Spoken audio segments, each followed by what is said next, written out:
Intelligence यानी बुद्धिमत्ता क्या है? सोचने, समझने और सीखने की क्षमता।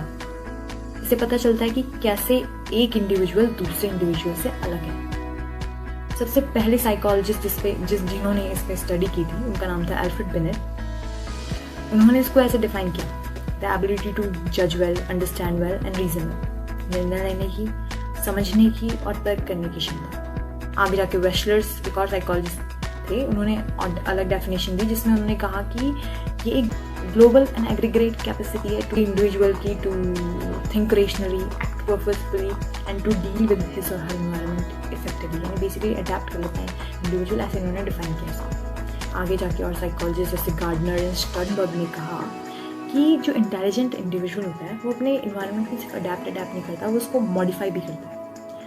तो इंटेलिजेंस को और अच्छे से समझने के लिए हम थ्योरीज देखते हैं। इसकी 5 थ्योरीज हम डिस्कस करेंगे इस वीडियो में। पहली है, एक मिनट उससे पहले डिफाइन कर लेते हैं अप्रोचेस। 2 अप्रोचेस हैं, psychometric approach and information processing approach. तो पहली है साइकोसोमेट्रिक अप्रोच। ये कंसिडर करती है इंटेलिजेंस को as an aggregate of abilities. यानी जैसे पुरानी स्टोर्ड इन्फॉर्मेशन है दिमाग में मेरे, मैं उसको किसी भी प्रॉब्लम को सॉल्व करने में यूज़ करती हूँ, तो वो मेरी साइकोसोमेट्रिक अप्रोच होगी प्रॉब्लम सॉल्व करने की। यानी ऑलरेडी स्टोर्ड इन्फॉर्मेशन को यूज़ करके कंक्लूजन या सॉल्यूशन निकालना, है ना। दूसरी है हमारी इंफॉर्मेशन प्रोसेसिंग अप्रोच। यानी जब हम इंफॉर्मेशन कलेक्ट करते हैं और उसे एक पर्टिकुलर एनवायरनमेंट में अप्लाई करते हैं। It describes the process people use in intellectual reasoning and problem solving. Basically ये दोनों अप्रोचेस कहीं ना कहीं फिट होती हैं आगे जो थ्योरीज हम डिस्कस करेंगे उनमें। तो उसमें से पहली थ्योरी है, किसने दी होगी? पहले साइकोलॉजिस्ट जिन्होंने इंटेलिजेंस पे काम किया था, क्या नाम था? अल्फ्रेड बिनेट थे। हाँ, तो इन्होंने दी है हमें यूनिफैक्टर थ्योरी ऑफ इंटेलिजेंस। तो यूनिफैक्टर थ्योरी नाम से पता चल रहा है एक पे फोकस है किसी चीज़ पे, है ना। अल्फ्रेड बिनेट ने इसको स्टडी करना ऐसे स्टार्ट किया था कि वो कम इंटेलिजेंस को ज़्यादा इंटेलिजेंस से अलग कर रहे हैं। तो इनकी थ्योरी का नाम यूनिफैक्टर थ्योरी इसीलिए पड़ा क्योंकि इस थ्योरी में यही है कि इन्होंने या तो कम इंटेलिजेंस का है या तो ज़्यादा, एक ही फैक्टर होता है, एक ही सेट ऑफ एबिलिटीज होती है, ऐसा अल्फ्रेड बिनेट का कहना था। तो एक सिंपल सी इनकी थ्योरी बस। फिर इसके आगे जाके 1927 में चार्ल्स पियर्सन ने क्वेश्चन किया इनकी थ्योरी को कि एक ही फैक्टर कैसे हो सकता है, देयर और भी फैक्टर्स होंगे, there may be some other factors as well. तो इन्होंने अपनी थ्योरी निकाला। इनकी थ्योरी को कहा गया 2 फैक्टर थ्योरी, क्योंकि इन्होंने 2 फैक्टर दिए, एक जनरल फैक्टर, एक स्पेसिफिक फैक्टर। जनरल फैक्टर्स में वो सेम मेंटल एबिलिटीज आती थी जो सबको ही पता है। जैसे फॉर एग्जांपल हमने किसी टेस्ट के लिए प्रिपेयर किया तो सबको सेम इन्फॉर्मेशन मिली है, लेकिन हर एक इंडिविजुअल ने कैसे उसको इन्फॉर्मेशन को लिया है, वो कैसे स्कोर करेगा, वो उसका स्पेसिफिक फैक्टर हो जाएगा। तो जनरल फैक्टर्स वही same mental ability, specific factors how you perceive it. जैसे कोई स्विमर है तो वो बहुत अच्छा स्विमर इसीलिए किसी को बहुत अच्छी स्विमिंग आती है, वो स्पेसिफिक फैक्टर्स का बहुत अच्छा है। बाकी उसको पढ़ना लिखना सब कुछ आता है, वो जनरल फैक्टर्स के नॉर्मल होंगे, लेकिन एक स्पेसिफिक फैक्टर का अच्छा है। तो जो अलग अलग आर्किटेक्ट, सिंगर्स, साइंटिस्ट होते हैं, ये लोगों का जनरल फैक्टर में भी हाई हो सकता है, लेकिन ये लोग अपने डोमेन्स में इतना अच्छा परफॉर्म कर रहे हैं, उसका रीज़न उन्होंने कहा उनका स्पेसिफिक फैक्टर है। ये सिंपल सी 2 फैक्टर थ्योरी थी इंटेलिजेंस। चार्ल्स पियर्सन के बाद थ्योरी आई लुइस थर्स्टन की। इन्होंने theory of primary mental abilities दी, जिसमें इन्होंने मेंटल एबिलिटीज़ यानी मेंटल की एबिलिटीज़, दिमाग की एबिलिटीज़ बताई हैं। 7 एबिलिटीज़ इन्होंने डिस्कस की हैं। तो क्या है वो, उसमें से पहली है वर्बल कॉम्प्रिहेंशन। इसमें अगर 12th क्लास की बुक के अकॉर्डिंग मैं पढ़ूँ तो इन्होंने कहा है कि verbal comprehension is grasping meanings of words, concepts and ideas. कि आप जो सुनते हैं, पढ़ते हैं, जो भी आपको समझाया जाता है, फॉर एग्जाम्पल मैं बोल रही हूँ तो आपको जो क्या परसीव कर पा रहे हैं आप इससे, आप क्या समझ पा रहे हैं इससे, क्या कॉम्प्रिहेंड कर पा रहे हैं, ये हो गई आपकी वर्बल कॉम्प्रिहेंशन या वर्बल रीजनिंग। ठीक। अगला है numerical abilities, speed and accuracy in numerical and computation. इसका एग्जाम्पल देती हूँ मैं कि जैसे 2 बच्चे हैं, एक से क्वेश्चन किया गया तो उसने फटाफट दिमाग में सॉल्व करके आंसर बता दिया कैलकुलेट करके। दूसरे को वही सेम चीज़ सॉल्व करने के लिए पेन पेपर की ज़रूरत पड़ गई और उसने टाइम लगाया था। तो इन दोनों ने कितने सही तरीके से और कितनी जल्दी जवाब दिया, ये इनकी न्यूमेरिकल एबिलिटी में आ जाता है।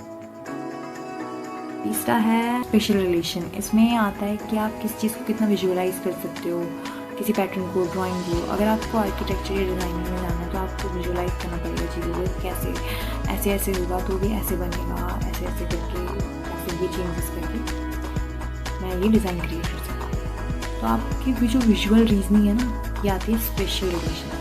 चौथा है परसेप्चुअल स्पीड, यानी स्पीड इन परसीविंग डिटेल्स। कितनी आपको डिटेल्स याद रखनी है। तो इसकी एग्जांपल लेते हैं। फॉर एग्जांपल, दोस्तों का ग्रुप बैठा है, they are discussing their old memories. तो एक दोस्त ने कहा यार ऐसा ऐसा हुआ था, तो दूसरा दोस्त ऐड करता है नहीं ऐसे नहीं होता भाई, मैं बताता हूँ, ऐसे डिटेल में फिर पूरी कहानी बता देता है, बहुत पुरानी इवेंट। उसको इतना सब कुछ याद करें क्योंकि उसकी परसेप्चुअल स्पीड अच्छी है। पांचवा है वर्ड फ्लुएंसी, यानी using words fluently and flexibly. कि आपको किसी चीज़ की नॉलेज है तो आप उसको एक्सप्लेन करते टाइम जो वर्ड्स यूज़ कर रहे हो कितने अच्छे से यूज़ कर पा रहे हो, उसको कैसे बात में रख पा रहे हो। हाँ, जैसे आपको पोएट या स्पीकर बनना है तो आपकी वर्ड फ्लुएंसी अच्छी होनी चाहिए। 6th वन है मेमोरी, यानी एक्यूरेसी इन रिकॉलिंग इन्फॉर्मेशन। इसका एग्जांपल लेते हैं। जैसे हम एग्जाम में होते हैं, लाइक प्रिपेयर करके जाते हैं अच्छे से, पहले से कुछ हमने पढ़ा होता है, दिमाग में होता है स्टोर, लेकिन एग्जाम में बैठ के जब लिख रहे होते हैं आंसर तो हम रिकॉल करते हैं अपनी मेमोरी में से। अगर हम रिकॉल कर पा रहे हैं तो हमारी मेमोरी अच्छी है। इसका मतलब अगर हम नहीं रिकॉल कर पा रहे हैं तो या तो प्रिपरेशन नहीं किया इसलिए नहीं कर पा रहे हैं, दूसरा अगर नहीं कर पा रहे हैं तो मतलब मेमोरी कमज़ोर है।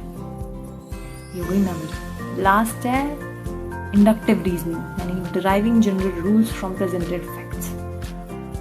जैसे इसका एग्जाम्पल है, जजेस सबूत और गवाहों को देखते हुए एक डिसीजन लेते हैं, फैक्ट्स को देखते हुए। ये हो गई इंडक्टिव रीजनिंग। तो ये थ्योरी किसने दी थी? लुईस थर्स्टन ने। इसके बाद अर्थर जेंसेस ने दी हायरार्कियल थ्योरी ऑफ इंटेलिजेंस। इसमें इन्होंने 2 लेवल्स में डिवाइड कर दिया इसको, level 1, level 2। Level associative learning, यानी जो हम देखकर सुनकर सीखते हैं exact word to word, same to same, वो एसोसिएटिव लर्निंग हो गई।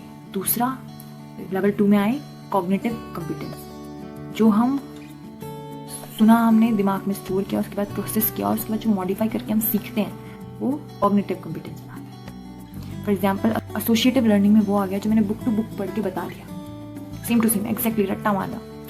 फिर कॉग्निटिव कॉम्पिटेंस में वो आता है जो मैंने एग्जाम्पल्स दिए, जो अलग थे, जो सोचे गए थे, इन्फॉर्मेशन को प्रोसेस किया, मॉडिफाई किया, उसके बाद प्रेजेंट किया।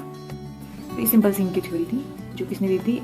अर्थर जेंसन ने। फिर आखिरी 5वीं थ्योरी है हमारी। जो 5वीं थ्योरी वो दी थी जेपी गिलफोर्ड ने, जॉय पॉल गिलफोर्ड ने। इन्होंने जो इंटेलेक्चुअल ट्रेड्स हैं उनको 3 किस में डिवाइड किया था? डायमेंशंस में डिवाइड कर दिया था, ऑपरेशंस, कंटेंट और प्रोडक्ट। ऑपरेशन, कंटेंट और प्रोडक्ट क्या होता है? जो कंटेंट होता है वो इन्फॉर्मेशन होती है जो हमने रिसीव की होती है, जैसे कि आप की वीडियो देख रहे हैं तो उससे आपके ब्रेन में जो इन्फॉर्मेशन जा रही है, दैट इज कंटेंट। ऑपरेशंस, आप उस कंटेंट के साथ क्या कर रहे हैं, वो ऑपरेशन हो गया। और प्रोडक्ट की आपने उसके बाद अपने क्या एक्शन किया, ठीक है, सिंपल।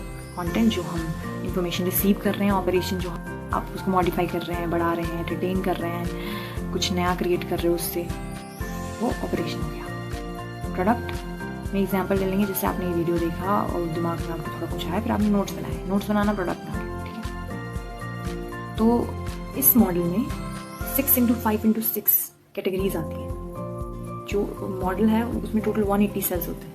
किसी ये तीनों चीज़ें हर किसी में अलग अलग हो सकती है क्योंकि 180 सेल्स हैं, कुछ भी हो सकता है। कैटेगरीज बस 5, 6, 6 की कैटेगरी में डिवाइड कर रखा है। इन सबको अगर देखा जाए तो 180 सेल्स में डिवाइडेड है, हर एक इंसान के लिए अलग अलग है। The structure of intellect model दिया था जेपी गिलफोर्ड ने 1988 में।